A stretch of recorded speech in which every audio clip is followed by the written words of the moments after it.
এই রূপে অজ্ঞাতবাস শেষ হইল। পাঁচ ভাই উত্তরকে লইয়া পরামর্শ করিলেন যে আর দুদিন পরে তাহারা নিজের পরিচয় দিবেন। কিরূপ করিয়া পরিচয় দেওয়া হইবে তাহাও স্থির হইল। যেদিন পরিচয় দিবার কথা সেদিন পাণ্ডবেরা স্নানের পর সুন্দর সাদা পোশাক আর অলংকার পরিয়া বিরাটের সিংহাসনে গিয়া বসিলেন। বিরাট সভায় আসিয়া দেখেন এ কি আশ্চর্য ব্যাপার, সভাসদ কঙ্ক সাজগোজ করিয়া তাহার সিংহাসনে বসিয়া আছেন। তিনি বিরক্তভাবে জিজ্ঞাসা করিলেন, সে কি কঙ্ক, আমার সিংহাসনে কেন বসিতে গেলে? এ কথায় অর্জুন হাসিয়া বলিলেন, মহারাজ যুধিষ্ঠির ইন্দ্রের সিংহাসনে বসিতে পারেন, আপনার সিংহাসনে বসাতে তাহার অন্যায় কি হইল?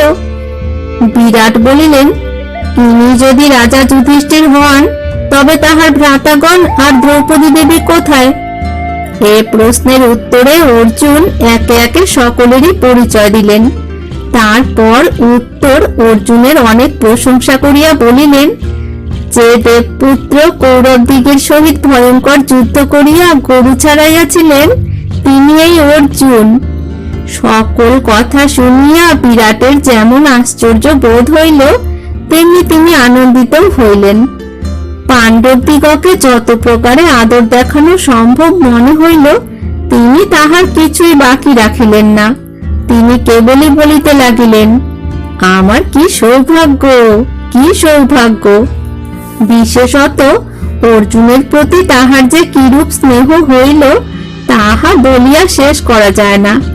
তাহার নিতান্ত ইচ্ছা হইল নিজের কন্যা উত্তরার সহিত তাহার বিবাহ দেন, কিন্তু এ কথায় অর্জুন রাজি হইলেন না।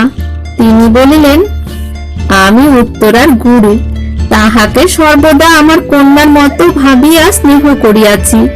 তিনিও আমাকে পিতার ন্যায় ভক্তি করিয়াছেন, তাহার সহিত কি আমার বিবাহের কথা হইতে পারে? আমার পুত্র অভিমন্যুর সহিত উত্তরার বিবাহ হোক।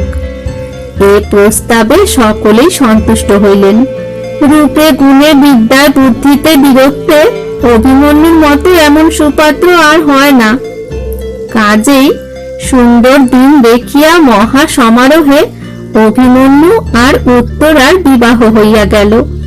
বিবাহে নানা দেশ হইতে বিরাট এবং পাণ্ডবদিগের আত্মীয় স্বজন আর রাজারা আসিয়াছিলেন। কৃষ্ণ, বলরাম, দ্রুপদ, ধৃষ্টদ্যুম্ন প্রভৃতি কেহই আসিতে বাকি ছিল না।